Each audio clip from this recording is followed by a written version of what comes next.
Let's start. মাঝখানে একজন football নিয়ে দাঁড়িয়ে আছে আর চারিদিকে আছে প্লেয়ার। এই খেলাকে আমাদের এলাকায় কাক খেলা বলে, আপনাদের এলাকায় কি খেলা বলে সেটা আমি জানি না। মাঝখানে যিনি আছেন উনি দেখতে মানুষ হলো এখন কাক। উনি ফুটবলটা একজনকে দিবে, এরপরে আমি আরেকজনকে দিব, মানে উনি মানে এক কথায় পাসিং করবো শুধু, উনি যাতে বলটা না পায় আমরা এমন ভাবে একজনকে আরেকজনকে পাস দিব। যদি কোনোভাবে পাস মিস্টেক হয়ে যায় তাহলে সে আবার ওই তার জায়গায় চলে যাবে, মানে সে কাক হয়ে যাবে।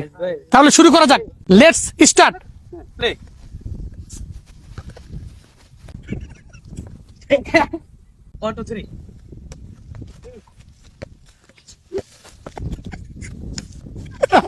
দেখছেন, মানে এটা হচ্ছে আমাদের এলাকায় বলে কাক খেলা, আসলে কাকের মতোই লাগে।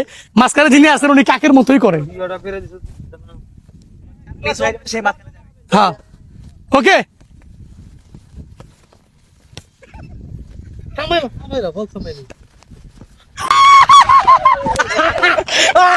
আমি কাক, এবার আমি কাক।